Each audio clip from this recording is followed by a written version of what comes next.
Welcome to the Keeping It Israel podcast with Jeff Feuders, where Jeff and his guests talk everything Israel as it relates to Christian faith and the church. If you are a Christian and you stand with Israel, you will be encouraged and challenged by this podcast.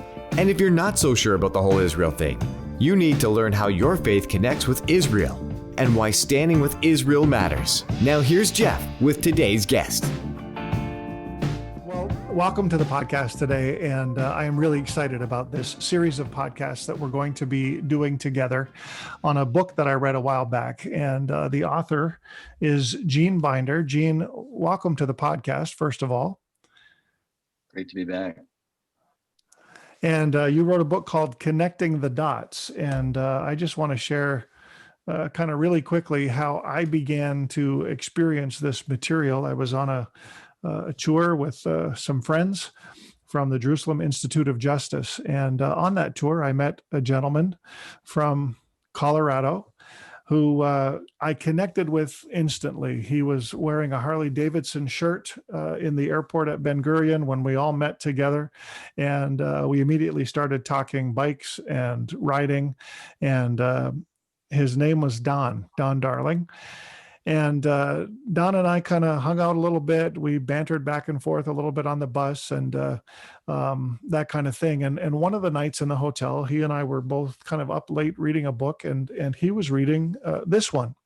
And I asked him, I said, what are you reading there? And so he was quite happy to tell me that his friend had written this book and that I should really check it out. And so he actually gave me the book. This is his copy that I have here. And I haven't returned it because I've read it through a couple of times now. But that was the beginning of my journey and getting into your material. And I, as you recall, emailed you at one point and said, listen, I really enjoyed this. Will you give me permission to teach it when I go out and speak? I was going to a couple of camps. And so that's been my journey. But I want you to tell people about Connecting the Dots, and we will make sure that people know how to get this book before we're done. And we're looking at doing a series here of these podcasts so that people can understand the sort of the overall theme and then more of the specifics of the different foreshadows that you cover in the book. But first of all, talk to us, talk to our listeners about who you are and how you kind of got here. Give us the Reader's Digest condensed version. Okay. Well, in order to answer that question, I'll go back a little bit. And I'm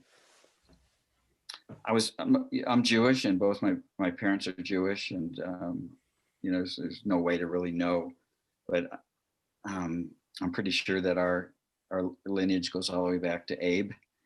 And as a young kid, my family attended a synagogue. It was a conservative synagogue, and if you don't know, there's three main branches of Judaism, and there's the Orthodox. Those are the folks you see in Israel, maybe New York, that are wearing black clothing, and they have the payot sideburns and often wear hats and things like that. And then there's the conservative. That was my branch that we went to. And then there's the Reform, which is a little bit more liberal. And so we attended till I was about 10, and my parents just stopped. And I didn't know then why they stopped. I realize now that they were not religious at all. And they probably just wanted my brother and I to have a little bit of religious background. And once they felt like we had enough, they stopped, and we never went back. And as a 10-year-old, I was pretty happy about that. I got my Saturdays back, and that's how 10-year-olds think. And as a teenager, I described myself more as an atheist. I really was an atheist. I really had come to a place where I didn't believe God existed. And I was actually what I'd call an atheist evangelist. I loved particularly to talk to Christians and tell them what fools they are to believe in a God that doesn't exist. You live and you die, and that the reason you believe in God is because you're weak and you need a crutch in life. And I loved to try and convert Christians to atheism. I'm serious about that. I really did. And I met my wife when she was 16 and I was just 18. And we dated for 3 years, and we married pretty young. I'm 21 and she's 19. And we both came from some pretty dysfunctional backgrounds. And then we had kids, and we were like kids raising kids. We really had nothing in our toolbox to have a healthy marriage and to raise our kids well. And so in our 7th year of marriage, we actually separated from each other for a year. And we got back together, but not because anything changed. We were so pathetic back then that we couldn't figure out how to be apart. So we got back together, finally went to see a marriage counselor. And after the second session, he said, you guys should just save a bunch of money and time and get divorced. You're just not going to make it. So we're pretty discouraged. That's not very encouraging. No, a professional can't help us. And so that Sunday, my wife comes downstairs and she's dressed up a little bit, and the kids are dressed up. And I said, what's going on? She goes, well, we're going to church. And I go, what? She goes, do you want to go? And I said, no, Jewish boys don't go to church, honey. I mean, this is not going to help our marriage. But off she goes. And it was a really great experience for her. And she ended up going weekly. And every week she asked me to go. And every week I would tell her the same thing. I'm not going to go, hon. And after 6 months, I finally accepted her invitation. Now, my side of the story is I wanted to get her off my back.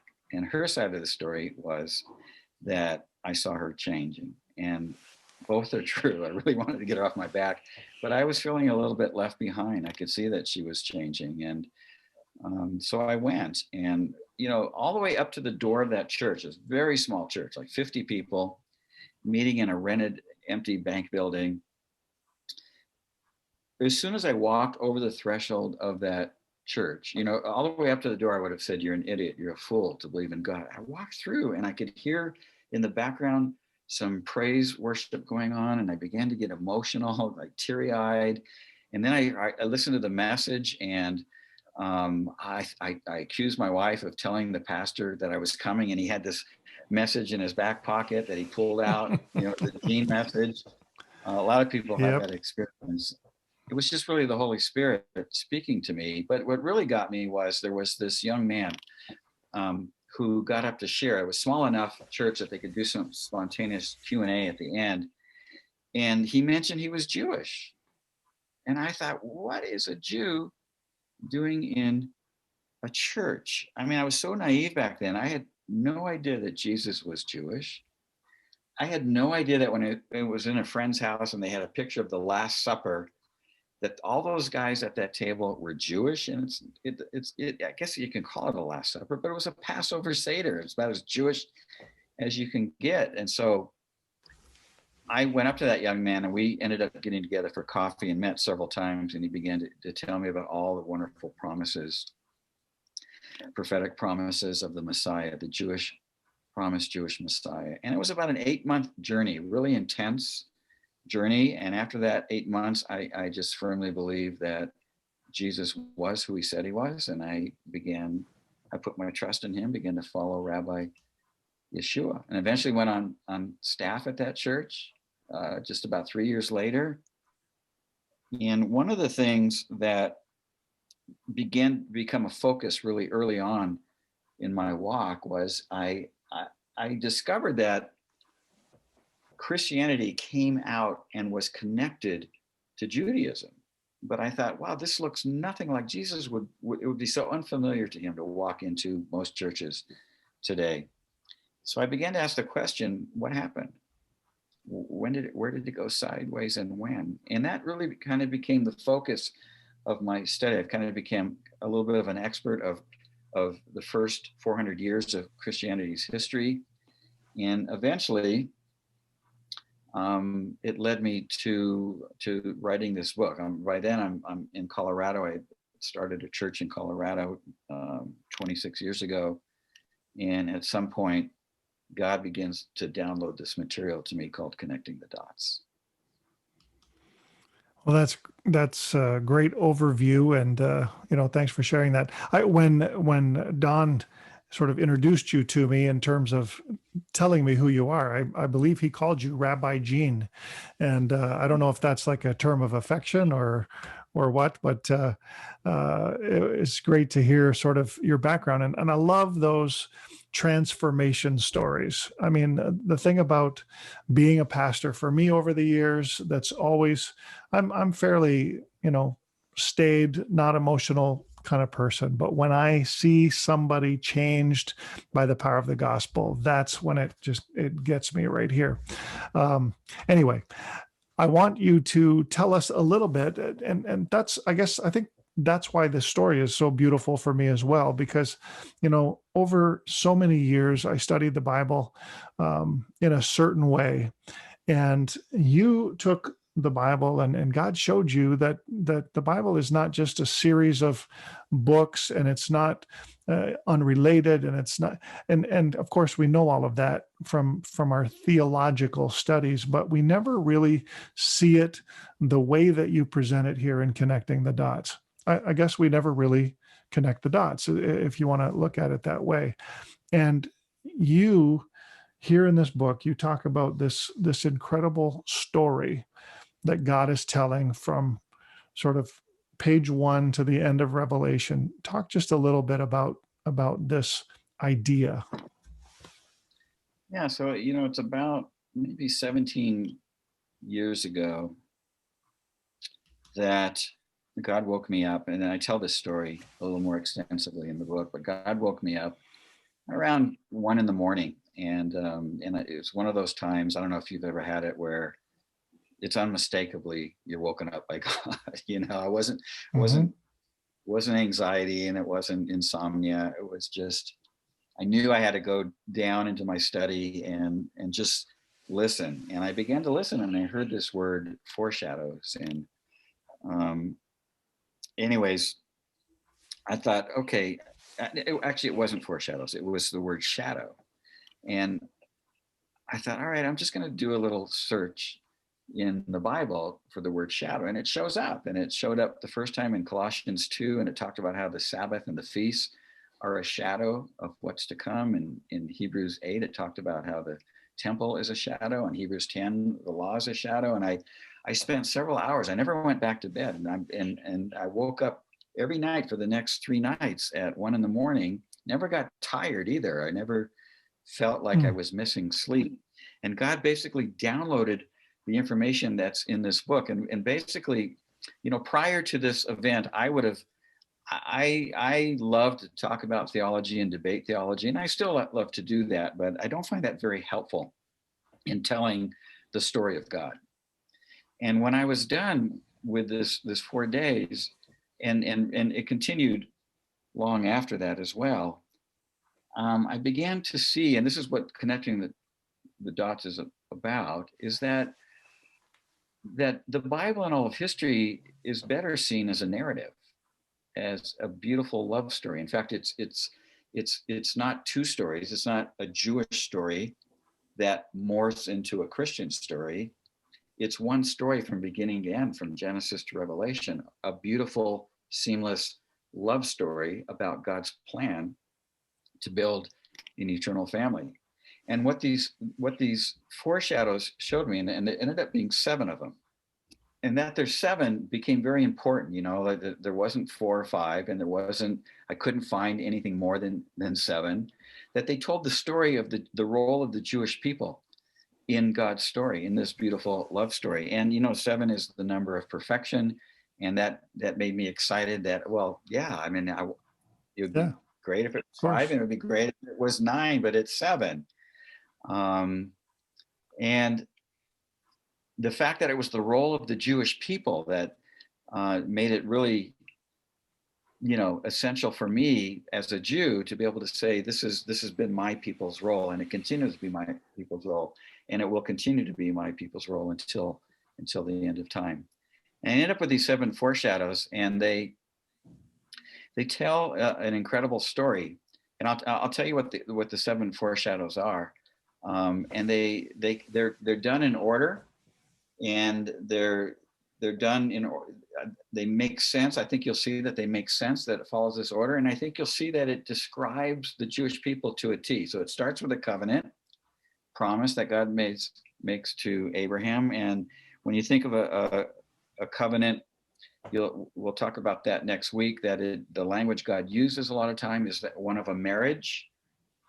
And so this was a marriage proposal to Abraham and to the Jewish people. And that's the first foreshadow. When you have a marriage, usually what comes after a marriage? Kids, right? And so the second foreshadow is the nation of Israel. So we have a marriage called the covenant. We have children called the nation of Israel. Once you have a marriage and you have children, you usually want a place to live. That's the promised land. And that's the family home, right? So you have a marriage, the family, now you have the family home. And then, every smart family, every smart parent has a good set of rules to live by. That's the Torah, or we call it the law. It's an unfortunate translation, but the Torah, that's the family rules. So we have a marriage, the family home, the family rules. Then we have the temple foreshadow, and that is beautiful pictures you'll see in a few weeks from now when we talk about the temple. That is God's plan to give access to his children. Now, it starts off kind of weird where he's in the back room of the temple called the Holy of Holies, but as you'll see that it gets better and better as we get through the story. And then the sixth one is the Sabbath. That's the weekly family time, and it ends with the feast. And those are the family reunions. The beauty of this is that every one of these can stand on its own, telling the gospel story in a beautiful way. But when you put them together, it's just incredible. Mm-hmm. Amazing. I love all of those foreshadows and how they, first of all, how they come in order and sort of wend their way through the story of Scripture, but also how they each get introduced and fulfilled through Jesus, and eventually through Yeshua, Hebrew name, and eventually, in the future. You talk about these 3 episodes, but before I let you go there, I do want you to kind of help the listeners understand why it's so important for us to catch all of this. And you use an illustration in the book of some glasses. And because I wear glasses, this really helped me to sort of understand this. And also because I need my glasses to see things far away. But recently in my life, I've also had to get my glasses adjusted so that I can see things close up when I have my glasses on as well. It used to be I could still read my phone or whatever when I had my glasses on, but then a day came when everything was blurry when I would try and read with my glasses on. And so use a couple of illustrations about lenses and sort of bringing things into focus. Tell our listeners about that. Yeah, let me just set something up to set that up, and that is that when you think about the Bible and all of history as a story, and when I thought about it, I thought, everybody loves a good story, but why do we love good stories? And the stories we like the most, unless you're a little dark and twisted, there's plenty of dark and twisted stories out there, but they pale in number to the stories out there that are called a hero's journey. And a hero's journey is basically, whether it's a novel or a song or a musical or a play, anyone that writes a story about a hero's journey, your first goal is to get you connected to the main characters. You want to you want your readers or your listeners or your viewers to become emotionally bonded to the characters. You think about that. Think of the great stories that you love, and that's what happens in the beginning. You just become, I like these people, but then the music starts to turn a little bit dark, and that gives rise for the evil villain to come and just kind of ruin things and to take maybe the heroine captive in some way, which then gives room for the hero to come and save the day. It's why you call it a hero's journey. Defeats the evil villain, and then that scene that we love where we get the tissues out, where they ride off into the sunset to live happily ever after. In fact, what normally comes right after that, as the credits come, the words "the end." But is it the end? right? Or do we imagine that from that point on, everything is going to be great? Well, God wrote a story, and it's a hero's journey, and we're the main characters, and we've been taken captive by the evil villain. And in God's story, he is both the author and the hero, right? And he comes and saves the day, and we're yet to get to that point where we ride off to the sunset. But this is our hope. We're waiting to ride off into the sunset to live happily ever after. Yeah. The end? No, it's going to be a great new beginning. And every other story that's been written, whether the people believe in God or they don't believe in God, tell this story over and over again. The characters change, maybe the date of when it takes place change, the circumstance change, but it follows that same hero's theme pattern. And they do this because God's story is in our DNA. He put it in our veins. It's great. It's great. So So we look at the story in certain ways. we do. And it's important. So I like to think of it as, if you go to a theater and you're going to watch a 3D movie, you got to have special glasses, right? And if you don't have the 3D glasses, then everything's going to be blurry. And God's story is the same way. You have to have special glasses. So I say there's three kinds of glasses. There are some people that have these kinds of glasses. That's how they see God's story. And so they only have the first half of the story, the first section of the story, and they don't know how the story resolves. So I call these no resolution glasses. And it's like if you were to walk into a theater and leave halfway during the movie, you just don't know how it ends. You have to kind of guess how it's going to end. And so that's the first set of glasses. Or there's some people who just have these glasses on, and I call these no context glasses. So it's now if you go to the movies and you come halfway through the movie, you're probably going to elbow the person next to you and say, "Hey, what's going on? I'm kind of lost in this story." And sadly, that's how it is for a lot of us. We have been disconnected from the first section of the story, and we don't have a lot of the Jewish context. And so you basically have to kind of, do your best to try and figure out what a passage says. But a lot of times we get it wrong because we don't have the context. So in order to see God's story correctly, I say you have to have these connecting the dots glasses. So you have to have both the Jewish story and the Christian story, and then you know about how it resolves, about the context, and that's the best way to look at God's story. And they're fun, aren't they? Those glasses are fun. They're fun, and they're a great illustration of sort of what it takes for us to understand all of this. I found it very helpful to me. And you also mentioned, about contact lenses. Sometimes if you have my issue, you can put one lens in one eye and one lens in the other eye, and it will help you to see both near and far. And I think that's just a great illustration. Now, this story, it happens in sort of three phases. It's like all the good trilogies that we've always gone and watched in the movies. Talk to us about that and sort of set that up for us. Yeah, it's kind of like, you think about Lord of the Rings. There's J.R. Tolkien's version of it, that it comes in 3 episodes, right?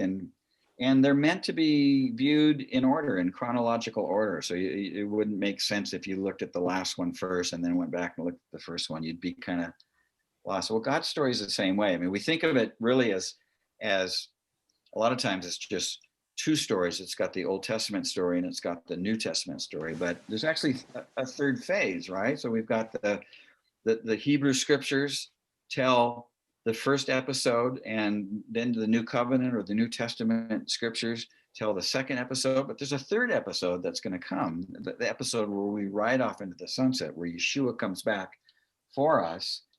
And so God's story is like a trilogy as well, and you have to understand it that way. And so all of those 7 foreshadows that I listed before, they all play out in those 3 episodes. They're beautiful. In episode 1, they are prophetic pictures of the past. And so they're looking towards something like if you think, foreshadow, what's a foreshadow? You look at the word shadow.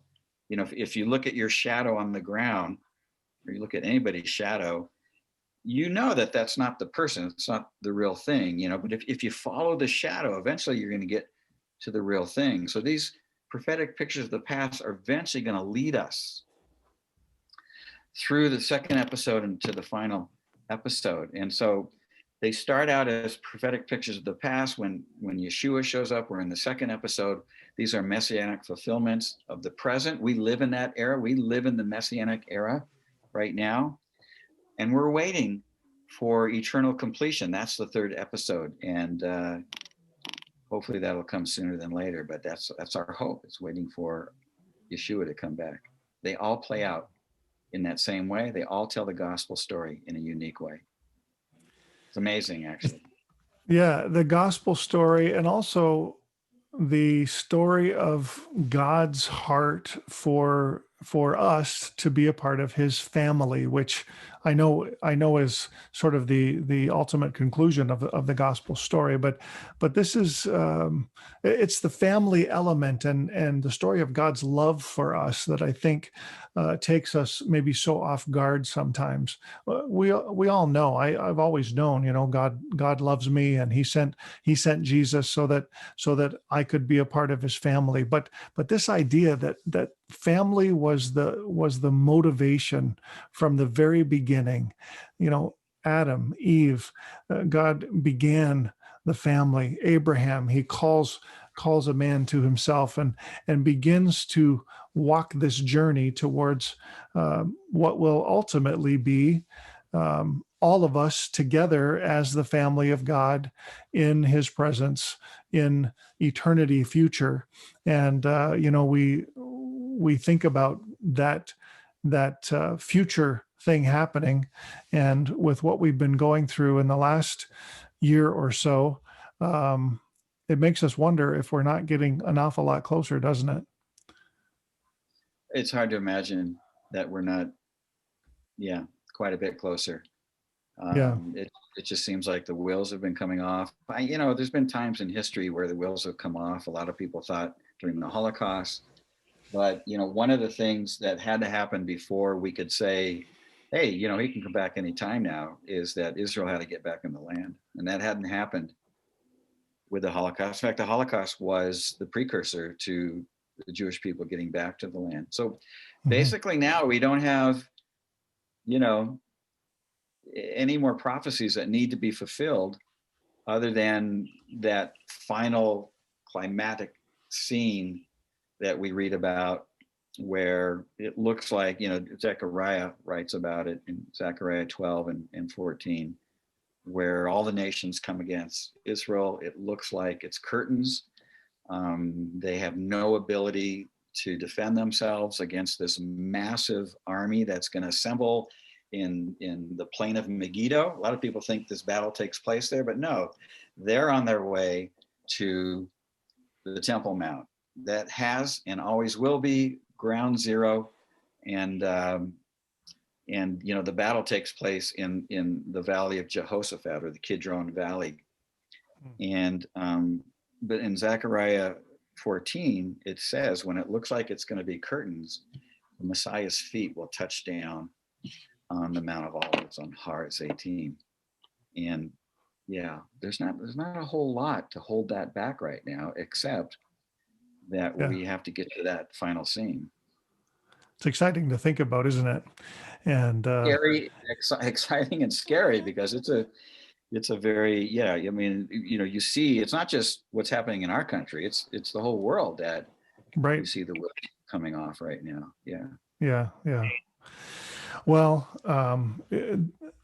this is totally aside to what we're talking about, but I have this thought in my heart sometimes that I hope it's a while yet, only because, not because I don't want us all to be together with Jesus, but because I see that God is still wanting his people, the Jewish people, to come back to him and to recognize Yeshua as their Messiah. But we don't know how that's going to happen, but I believe it will.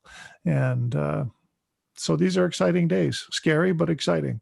And that's great. Now, I do want, before we sort of wrap up for today's episode, and look forward to next week, I want to talk about the one last thing that you cover before you move to the foreshadows, and that's this whole idea of replacement theology.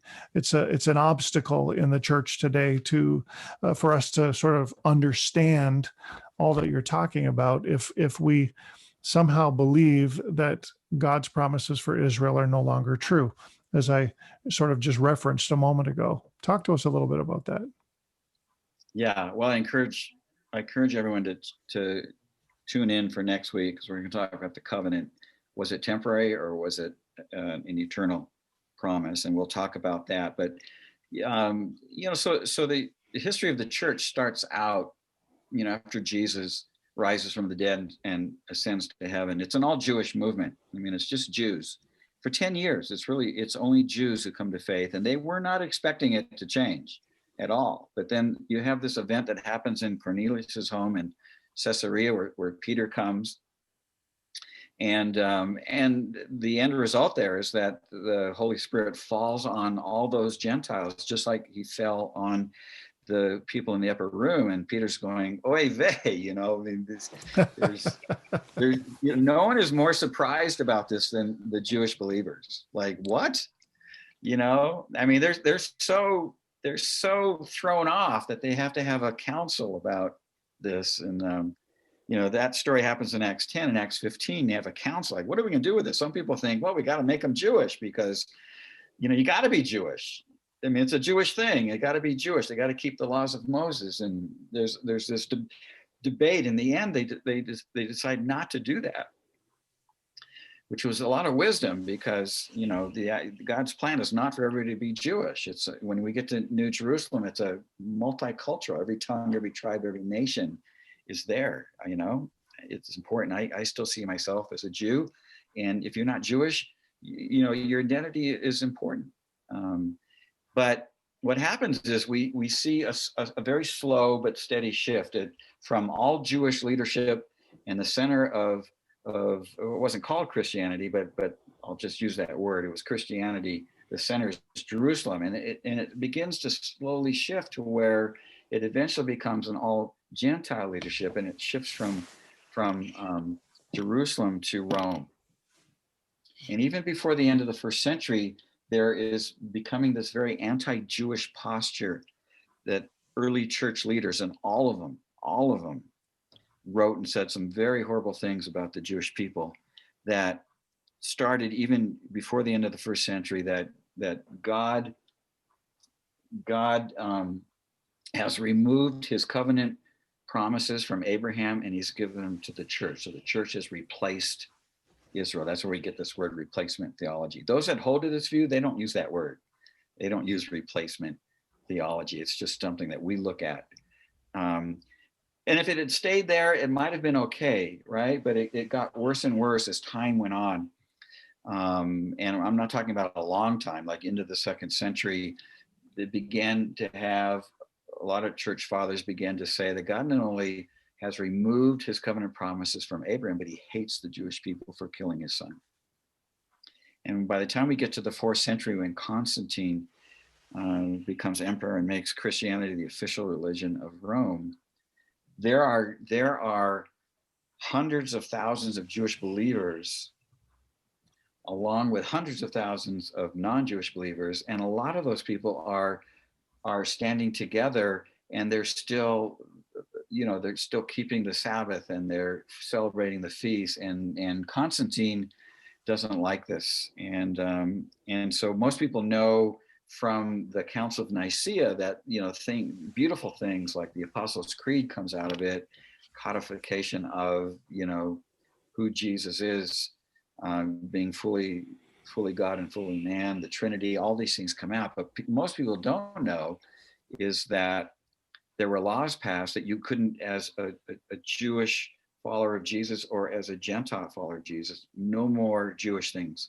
could be there. And from that point on, not only do no more Jews of any significant number come to faith in Jesus, because you have to stop being Jewish, but it just gets worse. And this kind of rhetoric against the Jews, and these church fathers use words like pigs and non-redeemable, and all the way to Martin Luther, who wrote a book called The Jews and Their Lies. And it was just a horrible book about the Jewish people, that millions of Jewish people are murdered, slaughtered for this thinking.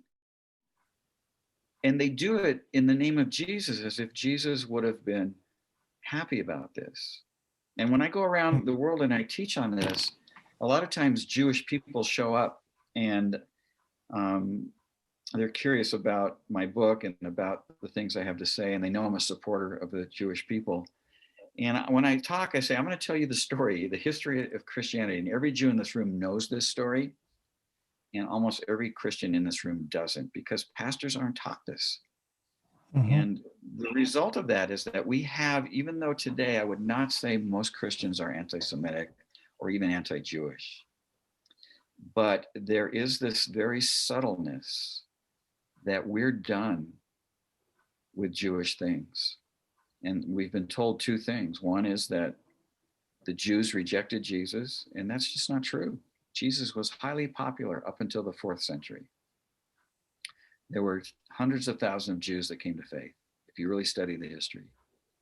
But that ends in the 4th century. The second thing we've been told is that the Torah is a bad thing. It's a horrible thing. It was this burden that Jewish people just couldn't carry, and that Jesus came and he abolished it, and Paul says that we're done with it. And that's not true either. And we'll talk about that when we get to the Torah portion. But that all this is kind of subtleness, what I call kind of anti-Jewish thinking and teaching, still remains in the church today. It's a problem. Yeah, it really is a problem. And subtle is a great word, because I've said to people often, I've said, this idea of replacement theology, most people who practice it would never know what it's called or know what it is. It's been so gradually inserted into the DNA of the church, of the ecclesia, over the centuries, that I was guilty as a young pastor of taking and preaching those Old Testament texts and only applying it to the church, and I believe that we can. I believe we can apply it to ourselves today, to the church, and even to the Gentiles. I believe it was always God's plan. You can see it through the Psalms and through the prophets. It was always God's plan to bring the Gentiles into the family, and we're going to see it through the things that we're talking about in the next few weeks. But we can't take those texts and make them only applicable to ourselves at the expense of what God was originally saying to the Jewish people and to Israel. And it's about the people and it's about the land, as far as I'm concerned. It's about both of those things, and it still has great application today. But I think that knowing that replacement theology exists out there and trying to sort of recognize it in our thinking will help us to better understand what it is that you're going to be sharing over the next number of weeks. Does that sound fair? Yeah. And if you don't have this on your radar screen, you miss it. And it is very subtle. I mean, when you hear a pastor or a Bible teacher say the Jews rejected Jesus, most Christians would say, yeah, that's true, but that's not true. What really happened is that there were some leaders that rejected him and felt threatened. But he was highly popular, and he stayed highly popular even after he died and rose from the dead. And it wasn't until the 4th century. This is kind of my sweet spot in history to study. And there's a lot of people writing on it now, so that's great to be able to correct it. But there was a huge movement of Jewish people who still followed Jesus. So that's not true. And the Torah is still applicable today. Obviously, I don't have payot, those long sideburns, and I'm not wearing a kippah, and I don't have a tallit. So something has changed, and I hope people will tune in to hear about what is of value of the Torah today, because it still has application for our lives today. No, that's great. Well, this is amazing. It's a great overview of what we're going to be talking about in the next number of weeks. And this idea of God's great love story is such a beautiful thing. And next week, we're going to jump into the first shadow that you're going to teach us about. Just kind of whet people's appetites before we sign off here today.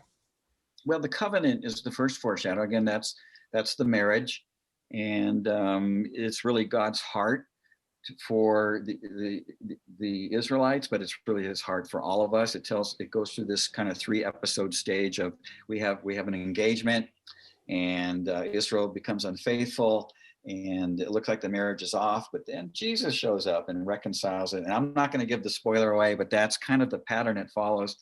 It is beautiful. It's a beautiful telling of the gospel story. And I encourage you to tune in because it's absolutely amazing. It really is. Amen. Well, for those of you who like love stories and love seeing things fall into place, this next one you're going to enjoy next week. So make sure you tune in and be part of the podcast next week. And Gene, just before we go, how can people order your book? Well, you can get a Kindle version of it on Amazon. And the best place to buy it for the best price, if you just want a hard copy of the book, is on my website, which is boldjourney.com, boldjourney.com/books. And there's a good deal there. It's just $10, and I think shipping is free as well. So that's the best place to buy a hard copy. Fantastic. Well, thank you for being with us on the podcast today. And we are all looking forward to next week when we talk together about the covenant. God bless. Thanks for inviting me. God bless you too.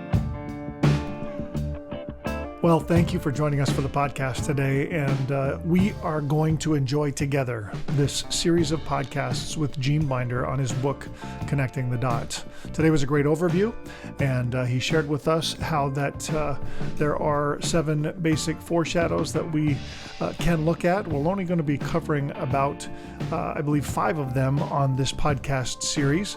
We don't want to give away the whole thing because we want you to buy the book, but I know you're going to enjoy this. And today, as I said, we heard about the 7 different foreshadows and also how that they tell a story throughout the 3 periods of history and time. The Old Testament period, the period of messianic fulfillment, when Jesus comes and fulfills many of these foreshadows, the time that we're in right now. And then also there is this future prophetic time when everything will be fulfilled and God will bring His family home to Himself. I think you're going to enjoy this series, and so I would love to encourage you to re-engage with us next week and for the weeks to come. This will be a 6-week series, and I know you're going to enjoy Gene's sharing and his teaching as we talk together. I want to remind you that you can get his book. Please, if you're interested in an ebook or Kindle version, you can go to Amazon and search Connecting the Dots by Gene Binder. Also, you can get it on his website if you're looking for a hard copy of the book, and that is boldjourney.com/books, plural, and you're going to want to check that out. I appreciate so much you engaging, tuning in with us. Remember, we're a ministry. First Century Foundations partners with over 70 Messianic and Christian ministries, organizations on the ground in the land of Israel. And we are actively funding projects for these various ministries. And so I want to encourage you, if you enjoy this podcast, if you get something out of this and you want to be able to put something back in, then donate to help us help ministries in the land of Israel. We would appreciate that so much. And you can do that on our website, firstcenturyfoundations.com/donate. So go check out our website and you can find everything you need there. There's lots of other products as well, and you might want to look at those. But again, thank you for being with us on the podcast today. It's just been great to have you here, and tune in next week. And Gene and I will be talking about the first of the 5 foreshadows that we're going to cover in this series, and that is the foreshadow of the covenant. It's a beautiful love story of how God is calling people to himself and to be a part of his family. You're not going to want to miss it. Remember, as always, as Christians, we stand with Israel.